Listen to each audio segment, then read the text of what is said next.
This presentation is in 6 parts. First, we'll look at the importance of food safety. After that, we'll learn how health and hygiene play a key role in a safe restaurant or kitchen.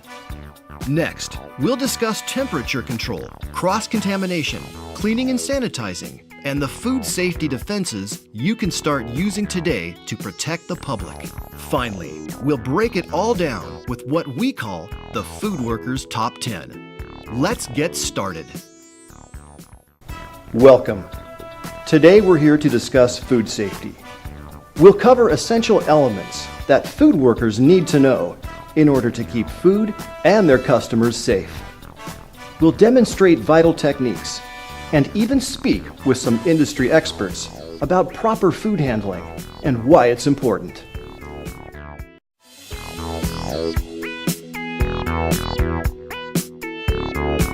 In Part 1, the importance of food safety, you'll find out how many Americans are affected by foodborne illness nationwide. We'll meet an environmental health inspector and discuss how cleanliness is a key factor in his work. Every kitchen requires a person in charge, and we will introduce a PIC to talk about their responsibilities. Then we'll focus on who is at risk, where we learn which segments of the population are most at risk for foodborne illness or injury, and how you can help keep them safe. Without proper food handling practices, the public becomes at risk for foodborne illness or injury from hazards in the foods they consume. Anyone who's had food poisoning or a foodborne illness or injury knows it's an unpleasant experience. But with estimates that about 48 million Americans get sick, with 128,000 hospitalized, and over 3,000 deaths annually from unsafe food nationwide, it's important to remember that following food safety rules saves lives. We asked Zach Manning, an environmental health inspector for Lane County in Oregon, to tell us about his role in maintaining public health and what he looks for during his inspections of restaurants and food service facilities. The most important thing is this restaurant clean? If you have a dirty restaurant, that tells me a lot. That means there's miscommunication, the restaurant is unorganized, and there is a lack of effort being put forth. This all falls on the person in charge. Cleanliness is key to any restaurant and kitchen. A dirty, disorganized kitchen is less likely to be following good food safety practices.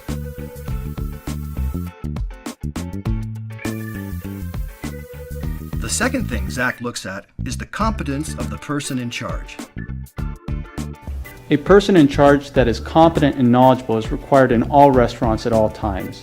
If I do not have a knowledgeable PIC, it makes my job very challenging ensuring food safety. A person in charge, or PIC, must be on the premises during all hours of operation and must know the food code and procedures used in the establishment. They should be able to answer all employee questions regarding food safety and provide training on how to perform jobs correctly. As the person in charge, I'm responsible for all the food safety and sanitation in the department. I'm responsible for all the food that comes in, as well as all the meals that go out. Food safety is everyone's business. If the public feels unsafe, the entire industry suffers. The general public needs to have trust that the establishments they patronize follow the basic food safety guidelines. But no matter what precautions are taken to ensure their safety, certain segments of the population are still more prone to becoming sick or experiencing worse than normal symptoms from foodborne illness. It's easy to remember how to identify highly susceptible populations by using the acronym YOPI. The Y stands for children younger than 5 years old. O is for older than 65 years of age. P is for pregnant women. And I stands for those that are immune compromised, meaning having a serious illness like cancer, HIV, diabetes, or other conditions, as well as those prescribed certain medications. Our compliance rules are really geared towards the susceptible populations. So by following basic food safety rules, we can mitigate any negative impact on those people at risk. Because of people in the Yopi category, extra caution needs to be exercised when dealing with undercooked meats, raw oysters, undercooked eggs, sprouts, as well as unpasteurized milk or juices. Before we move on to part 2, let's recap some facts about the importance of food safety. In the U.S., there's an estimated 48 million cases of foodborne illness or injury, resulting in over 3,000 deaths annually. What is the most important factor in food safety? Cleanliness, according to our environmental health inspector, because an unclean restaurant or kitchen is often a sign of larger potential health hazards.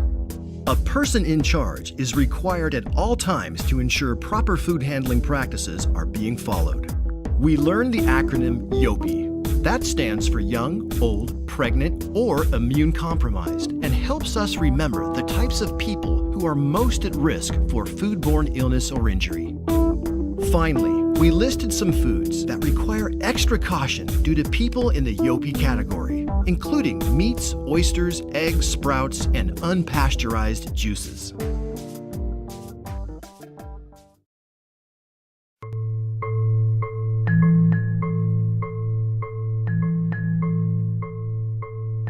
Welcome to Part 2, Health and Hygiene. What is biological contamination? How does food worker health affect safety? What should you do when you're sick? And what does good personal hygiene mean? Find the answers to these and other important food safety questions, including proper hand washing and when it's important, how to avoid bare hand contact with ready-to-eat foods, glove use, and how personal habits can affect food safety. Of all the types of hazards that can arise from unsafe food handling practices, biological contamination is the most common. Germs are everywhere, and some of them make us sick. It's those harmful pathogens that cause foodborne illness. Food worker health is one of the most important factors to preventing foodborne illness. It's simple. When you're sick, don't work with food. Germs can easily be spread if you're experiencing flu-like symptoms, jaundice, or other illness. If you're sick, stay home. Remember the 24-hour rule. Vomiting, diarrhea, fever with sore throat, or jaundice, stay home for 24 hours from the last symptom. If my employees are sick, I tell them to go home and come back when they feel better. It's not worth the risk. Besides being aware of your own health and knowing that when you're sick, you pose a risk to the public, being aware of your personal hygiene is another aspect of avoiding contaminants in the food you serve.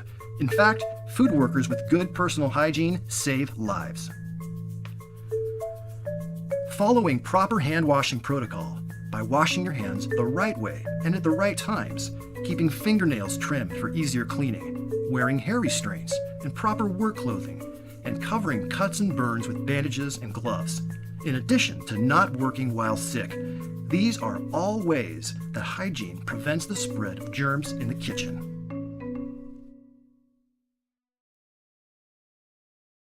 Hand washing is something we all learned at a very young age.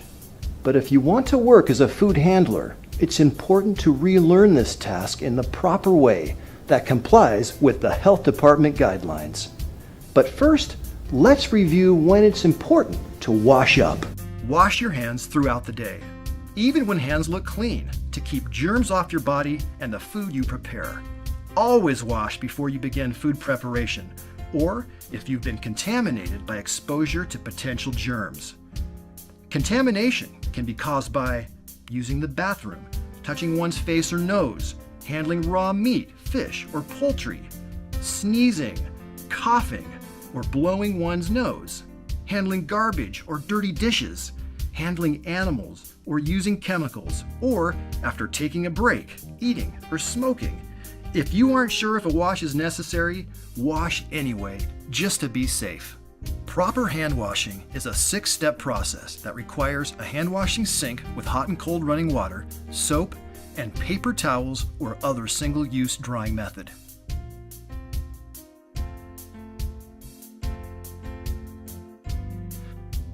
Step 1. Get hands wet to help the soap work. Step 2. Apply soap and scrub. Remember to pay attention to your entire hand when washing. Step 3. Rub your hands for a full 20 seconds. This is how long it takes for soap to kill germs. Step 4. Scrub the backs of your hands and between your fingers, a common breeding ground for bacteria. Scrub your forearms. They frequently touch food prep surfaces, and utensils. Step 5. Rinse hands to send the soap suds and germs down the drain. Rinse for about 5 seconds to fully remove the soap. Step 6. After rinsing, dry hands and forearms with disposable paper towels or an air blower. Don't use cloth towels or dish rags, which can stay damp and recontaminate your hands. It's important to know that hand sanitizers may be helpful on clean hands, but are not substitutes for hand washing. In fact, in some cases, double hand washing may be required.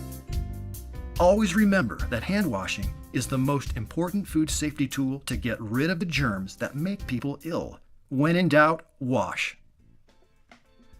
But germs can remain on your hands even after washing.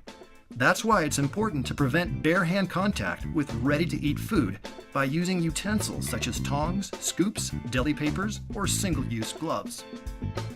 Focus on minimizing bare hand contact.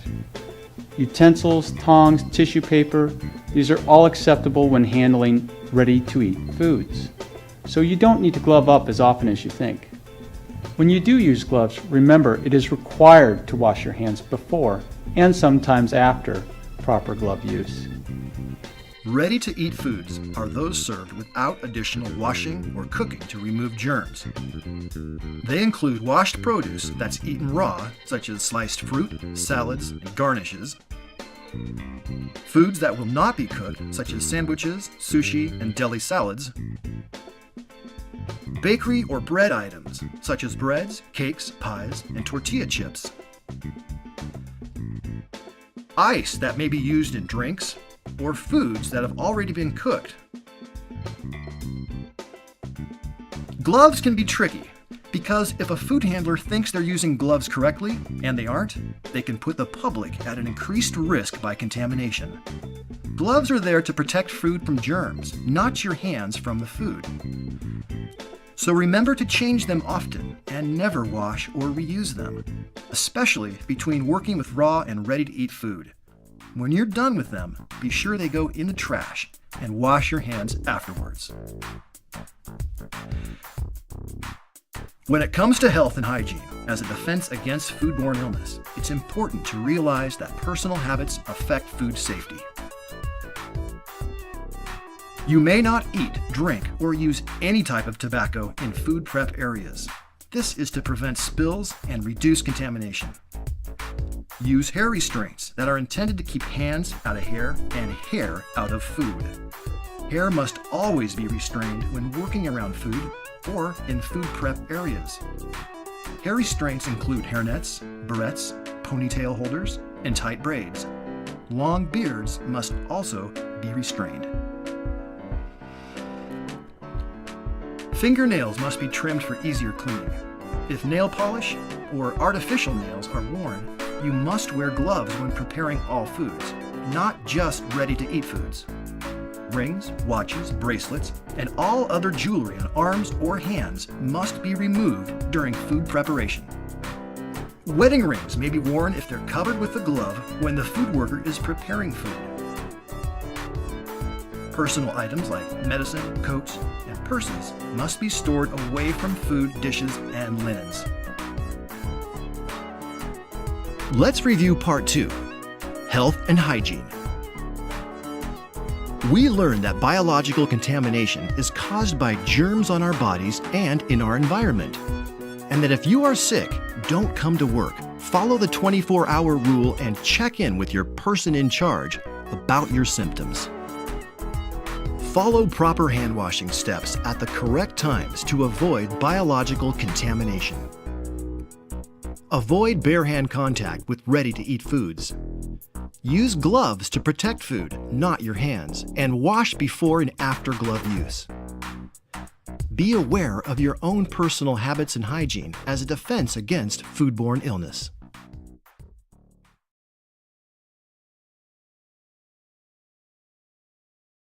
In the next segment, we'll explain temperature control, including the danger zone, hot and cold holding, proper cooking temperatures, thawing, and cooling food.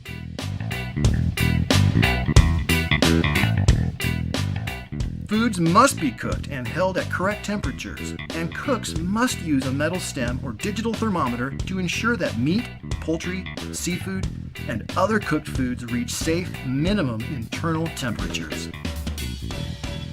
Obviously, the only way to be sure that you've cooked something to the right temperature is with a probe thermometer. Remember, always hold cold foods at 41 degrees Fahrenheit or less. Always hold hot foods at 135 degrees Fahrenheit or above. Most bacteria do not grow in very hot or cold temperatures. The danger zone in which bacteria can grow rapidly is between 41 degrees Fahrenheit and 135 degrees Fahrenheit. Potentially hazardous foods may not be at room temperature for more than 2 hours while being prepared. When you're working with food, it's key to work quickly in small batches. Keep the rest of the food you're not working with hot or cold, either below 41 degrees if it's cold, or above 135 degrees if it's hot food. If food has been left at room temperature for an unknown amount of time, throw it away. It could be unsafe to eat. Keeping hot foods hot, also known as hot holding, is important because cooking in itself does not kill all bacteria, and bacteria resumes growth if foods are allowed to drop into the temperature danger zone. To ensure temperature safety, steam tables, soup warmers, and other hot holding units must be turned on and heated up before hot food is put into them. Use thermometers to check the temperature of the food, and be sure to cover pans and stir food often to distribute heat evenly. And remember to never mix cold foods with cooked foods. Temperature control is a strong defense against foodborne illness and injury, and cooking meats is no exception. The guidelines for cooking meat are crucial to keeping customers healthy. Know the proper cooking temperatures for each type of meat, and check your temperatures with the appropriate thermometer. But depending on the type of meat you're serving, safe temperatures can vary. Temperature control is also vital when it comes to handling cold foods. When practicing cold holding, always be mindful of the danger zone and keep cold foods at 41 degrees Fahrenheit or colder. Foods can be kept in a refrigerator, ice, or other approved methods to keep bacteria from growing. When using ice to keep food cold, the ice must surround the container to the top level of the food.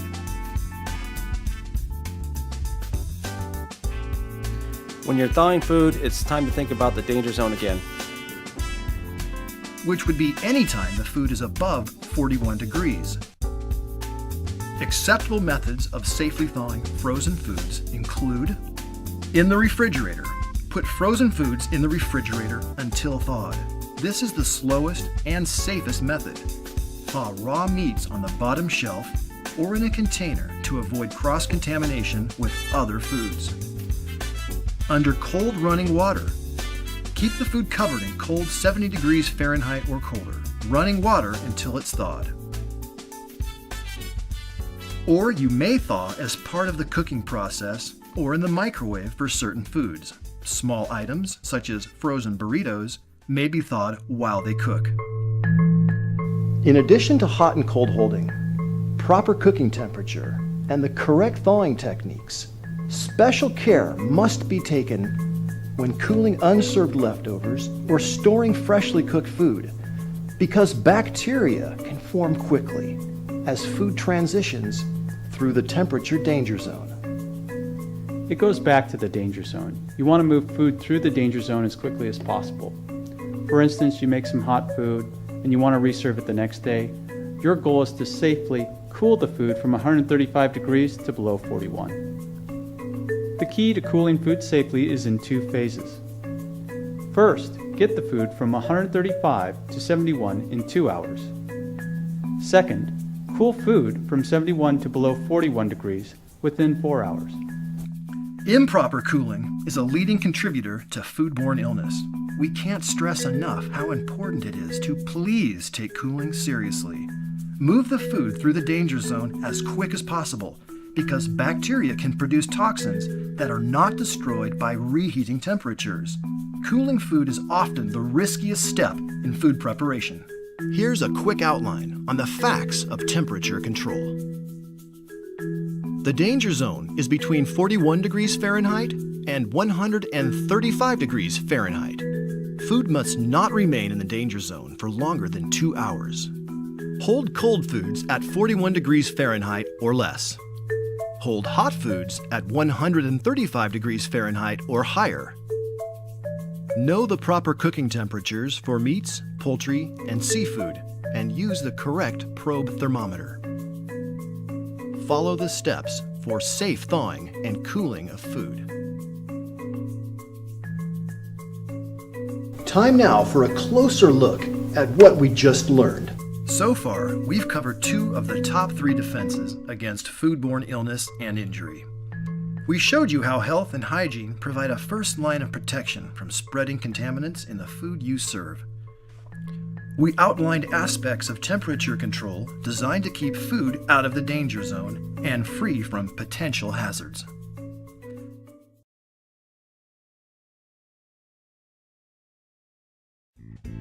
In Part 4, Preventing Cross-Contamination, you will learn its causes and how to avoid this potentially dangerous problem.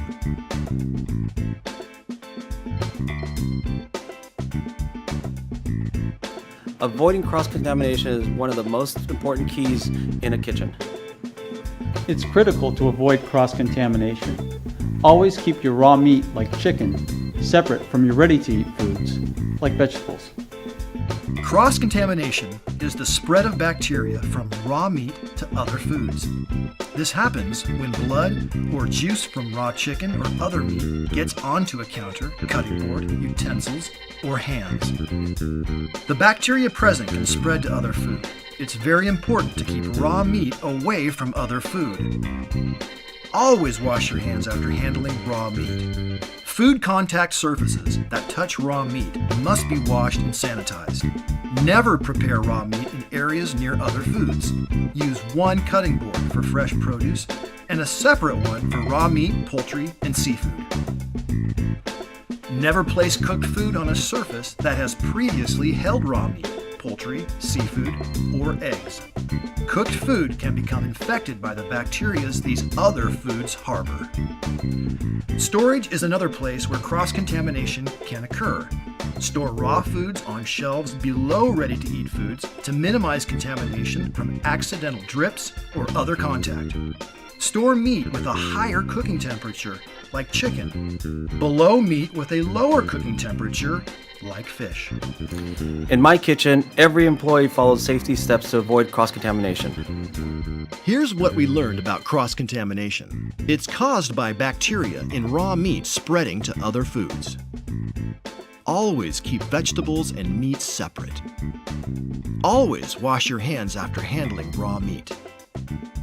Use separate cutting boards for meats and vegetables.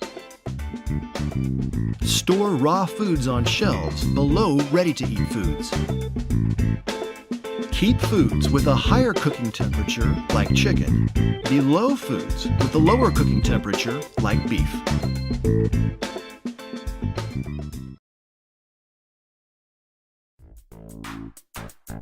Now that you know how to avoid cross-contamination, let's take a closer look at cleaning and sanitizing in Part 5.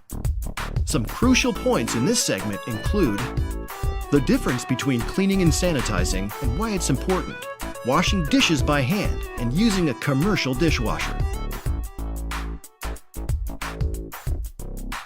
Cleaning and sanitizing are not the same. Cleaning uses soap and water to remove dirt and food from surfaces, while sanitizing uses chemicals or heat to kill germs. Remember that surfaces that look clean may still have germs that you cannot see. Sanitizing reduces these germs to safer levels. Food contact surfaces should be washed, rinsed, and sanitized after each use to remove germs that can cause illness. Chemical sanitizers must be mixed following the label's directions, and soap should never be added to sanitizers. Use test strips to make sure the sanitizer is not too strong or too weak. Change the sanitizing solution often because grease, dirt, and food particles make the sanitizer less effective. Store wiping cloths in clean sanitizer. If you're washing dishes by hand, all dishes and food contact surfaces must be washed, rinsed, and sanitized between uses. The procedure for washing dishes by hand is as follows. First, clean and sanitize the sink. Then, scrape leftover food into the garbage. Wash dishes in hot, soapy water in the first sink and rinse dishes with clean, hot water in the second sink. Sanitize by soaking the dishes in the third sink filled with warm water and an approved sanitizer. Always air dry dishes. Towels can breed bacteria if left wet. You may have a mechanical dishwasher that will wash, rinse, and sanitize the dishes. You need to know that the dishes are reaching correct temperatures for sanitization. So temperature gauges and sanitizer levels must be monitored.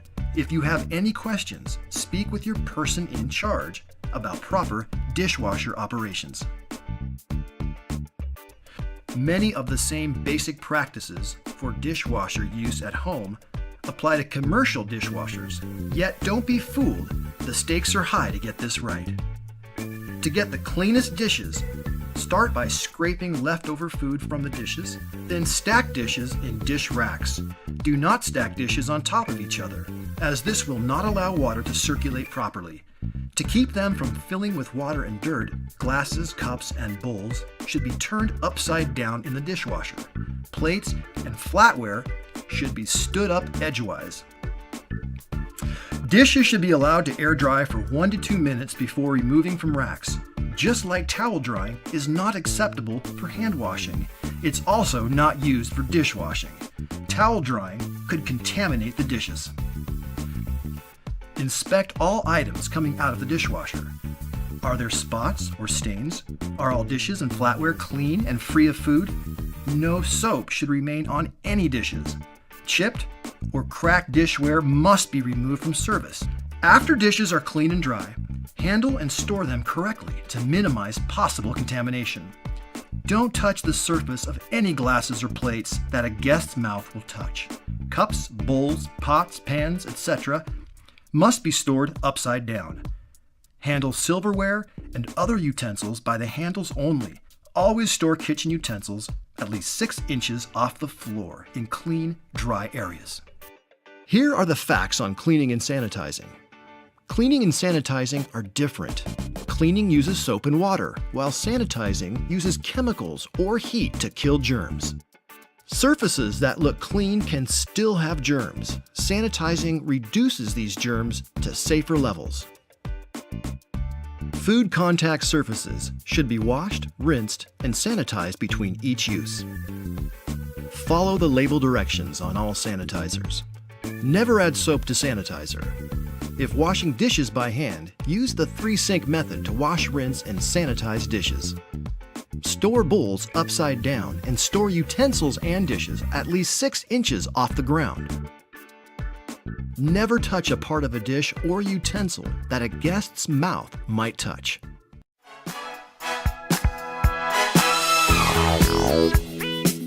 As we near the end of our presentation, let's review what we've learned with what we consider to be the key points to safe food handling, known as the Food Worker's Top 10. First off, only work if you're healthy. If you're sick, don't work with food. Second, wash your hands thoroughly and often. Number 3, don't touch ready-to-eat foods with your bare hands. 4, keep food hot, above 135 degrees Fahrenheit, or cold, below 41 degrees Fahrenheit. 5, cook foods to proper temperatures before serving. 6, cool hot food as quickly as possible. less than 4 hours from 135 degrees Fahrenheit to 41 degrees Fahrenheit. 7. Keep raw meat away from other foods. 8th on the list, always follow these 4 steps in order. Wash, rinse, sanitize, air dry. Next, remember to keep food prep areas and utensils clean and sanitized.